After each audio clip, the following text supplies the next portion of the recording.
Well, summertime means a lot of time to keep the kids occupied, whether it's screen time or time in the car for a road trip. Parents want to make sure to keep their kids healthy and safe. And since childhood is a critical time for physical growth and development, there are some red flags to look out for and things for parents that they can do to make sure their children's development is not negatively impacted by popular summer activities. So I'm joined here on the couch with Dr. Bianca Boldick. She is a doctor of physical therapy and the owner of Bloom Pediatric Therapy in Litchfield. Thanks so much for being with us. Thank you for having me, Erica. It is so true. It's so busy and we're so active. An important part of that, a really important part, is keeping the kids busy and occupied. So there are some important things that we need to keep in mind. And you've got some props here, which is great. Will really help show how what we should be doing. Yes, absolutely. Yes. So summertime, time of lots of busy activities. So I wanted to just allude to some things that we can watch out for as we're going from our day to day.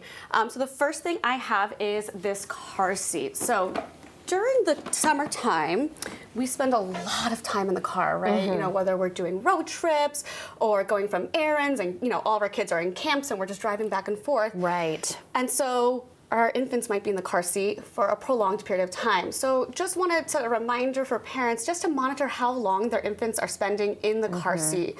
And there are some red flags that we can watch out for. And as always, you have to make sure that they're secured correctly and that the strap is at the length where it's supposed to be, right? Yes, yes. So you want to make sure that they're secured well in the car seat.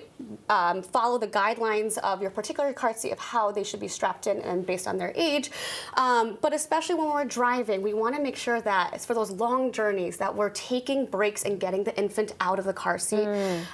Just a stretch and just a stretch because you know they're confined in there. So when we're driving, we want to at least, like, a golden rule is around 2 hours. So if we're in the car seat for about 2 hours, and that's again cumulative, we want to make sure that we're stopping the car, we're getting out of the car ourselves, taking baby out and letting them stretch. Right. Because if they're confined for too long, we could end up with some, you know, things that are just not great for them. So they could develop a preference for looking in one direction or the other, especially if they're looking at a certain area of the car. Right. With that preference, they could become very tight in the neck, and you might notice that their neck becomes very red as well.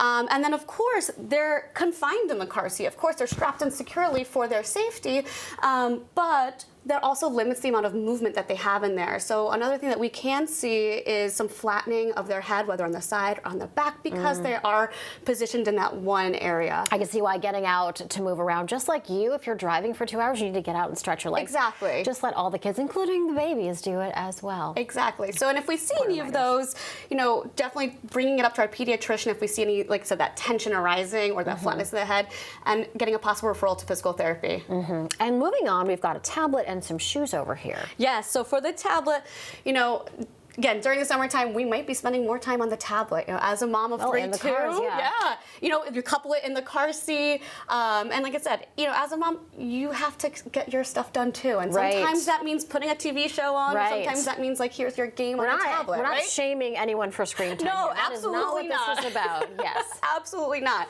But we can, again, be mindful of, like, do what's better. Do what's better, and how are they positioned when they're doing it? So, like you were saying, just like you and I, we're on our phones, we're on our computers, and we tend to get that, like, forward head, we hunch over, and that same thing can happen to our kids, and their bodies are still developing. So we want to ensure that, you know, we're monitoring their position, making sure they're not becoming deconditioned in, you know, their muscles or in their endurance, and also not getting any pain too, like the neck, the shoulders, and the wrists as well.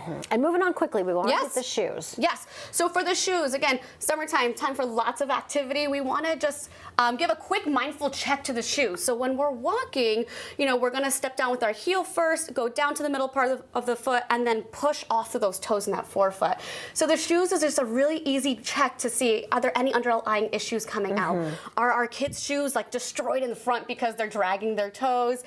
Do we have a lot of wear in the middle because they're flat-footed? And if we see any of these that are not part of your typical pattern, again, physical therapy evaluation may be warranted for further evaluation. Really good information. Bianca, I just want to thank you for being here. And also wanted to give quick congratulations. You just opened your practice in Litchfield. Yes, I did. I opened Bloom, and we had our grand opening last week. That is fantastic. Congratulations. Thank you so much. Really important tips, important reminders too. It is a busy time this summer. Thanks again. Thank you. Appreciate it.